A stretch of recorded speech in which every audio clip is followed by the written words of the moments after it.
Hello everyone, it's Becca from Becca Books and Bujo, and today we are reacting to a video that I put out about a year ago where I listed 12 books from my shelves that would self-destruct or be unhauled in 12 months if I didn't read them. So we are going to go through that list and see what I completed.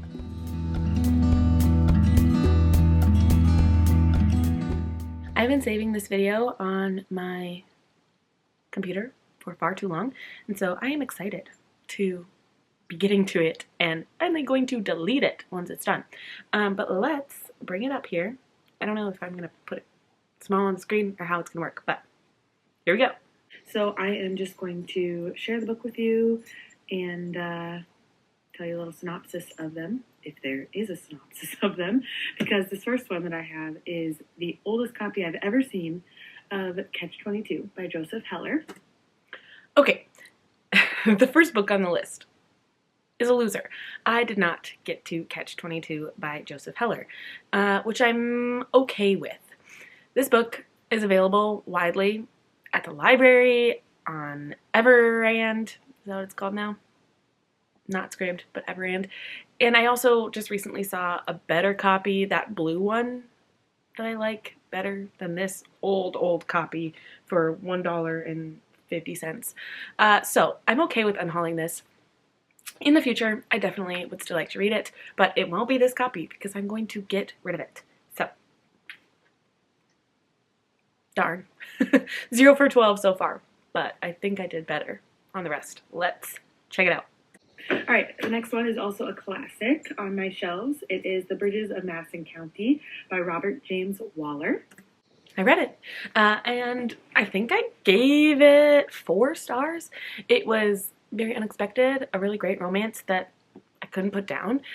So yeah, I read that, and it's staying on my shelves for good because I really loved it. We have a more recent classic, you could say. This is The Testaments by Margaret Atwood. I read it, and I loved it. I think I gave it 5 stars. I loved The Handmaid's Tale, which is the first in this series, and this one follows 3 different storylines after June's story in the first book. And I really loved it. I loved how it was written in testaments from these 3 people and how they were all connected to the storyline in the first book. So, absolutely loved it. Keeping it on my shelves. It's right there. Nope, you can't see it. No, there. Space is confusing. Okay, moving on. Then we have one that I wanted to read for ages. Eleanor Oliphant is Completely Fine by Gail Honeyman. Read it, loved it. I gave this one 5 stars too. It was just so cozy and comforting getting to know this character and going along with her on her journey as she learns to meet other people and welcome other people into her life. Loved it, 5 stars. Completed it, keeping it on my shelves. Then another one that I am embarrassed to say that I have not read yet is The Help by Catherine Stockett. This one says on the back, I didn't obviously show the cover of it, but yep, read it, yay! I'm doing very well, I feel, except for that very first one. Read it, loved it, 5 stars. I just completed it in October. Yeah, so cutting it kind of close with that one, but so glad I finally got to it. Loved it. Loved that story so much. I still need to watch the movie. Next one on the list is a historical fiction that I believe my sister read or was from her shelves in high school. And this is just like meant to be because on the front it's blurbed by Catherine Stockett, author of The Help. A beautifully written, thought-provoking novel that I'm telling everyone I know to read. This is The Postmistress by Sarah Blake. I DNF'd it and already gave it back to my sister. Just couldn't get into it. It was another World War II book, I think, maybe World War I. And I listened to it, which was maybe a fault because I just couldn't follow whose storyline we were getting, and yeah, I just couldn't do it, and I decided I was alright with that. So that was a DNF/unhaul. Okay, I think another historical fiction we've got on this list is St. Maisie by Jamie Attenberg. This, again, didn't show the cover. Obviously, I wasn't super awesome at booktube like I am now. I read St. Maisie. I enjoyed it. It was a little slower, if I'm remembering correctly. I think I gave it 3.5 stars. So still enjoyed it. Yeah, and I read it. That's the goal, right? Okay, moving on. Next, we've got a historical fiction mystery with Mr. Churchill's Secretary by Susan Elia McNeill. Sorry for my gross sniffles. Obviously, was sick when I recorded this a year ago. I read that, and it was okay. I think I gave it 3 stars. It wasn't super thrilling. Again, I listened to it, which was maybe a fault of mine, but yeah, I read it, at least. And I think I do want to continue with the series. I liked our main character. Can't think of her name right now. My dog is doing something weird. But I do have the second in the series already. It's called Princess Elizabeth's Spy. And so yeah, I think I'll still give it a go and keep these on my shelves. A Romance on my shelves is Something Borrowed by Emily Giffin. I also have the second one in this series. I DNF'd that one, and it was just a cheating trope that I couldn't get past. So I actually unhauled Something Borrowed and Something Blue by Emily Giffin.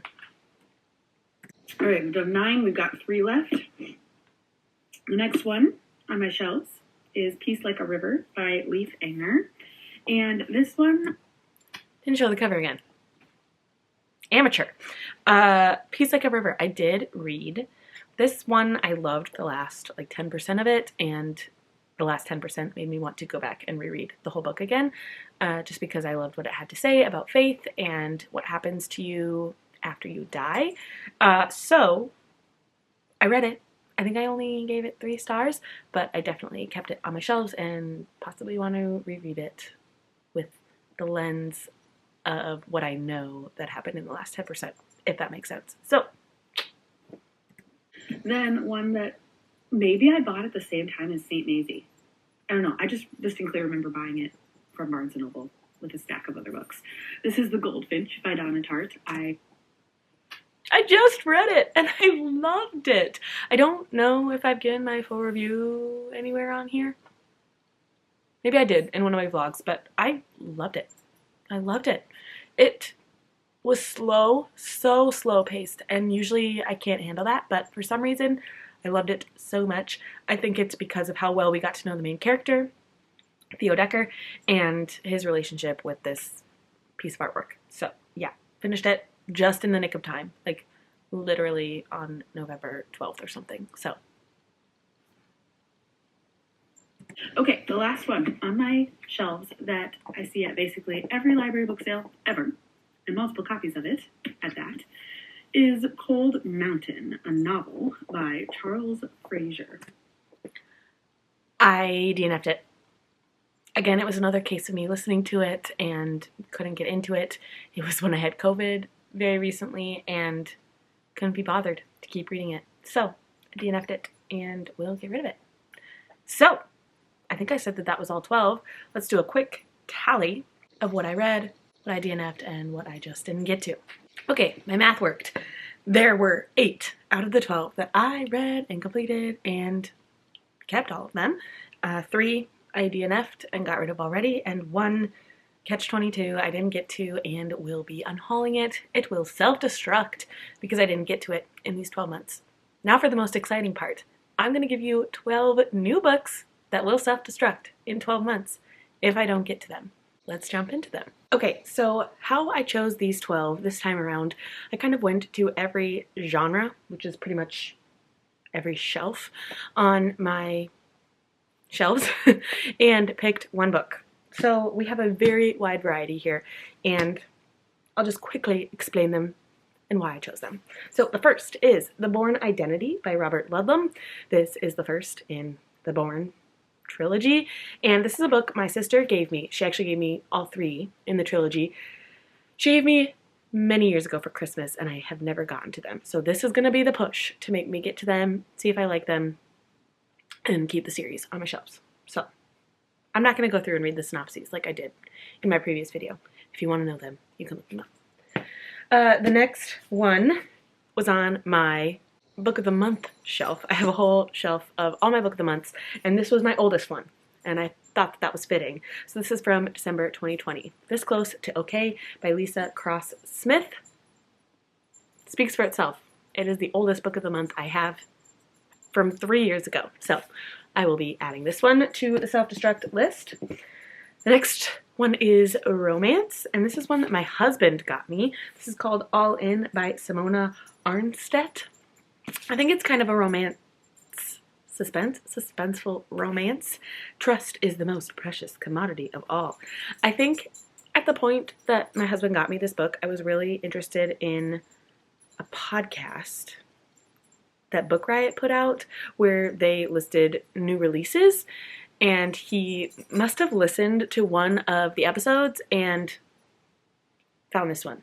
So he got it for me for a birthday or Christmas or something. And I love that he did. But I just never read it. So I will do that. The next one, I actually unhauled, and then my friend Molly told me I needed to keep it. And so I figured it should definitely go on here. And who knows how old this buy two get the third free sticker is from Barnes & Noble.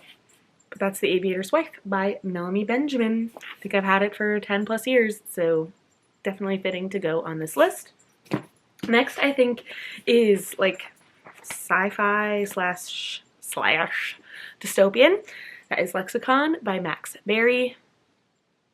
Sticks and stones break bones, words kill. Oh, I think this is like someone...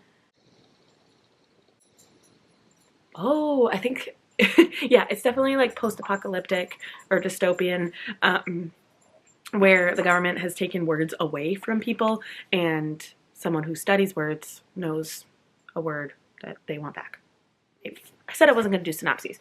The next... I actually took 3 off of my memoir and nonfiction shelves because I think it's going to be a goal of mine in 2024 to read more nonfiction and memoir, at least one a month.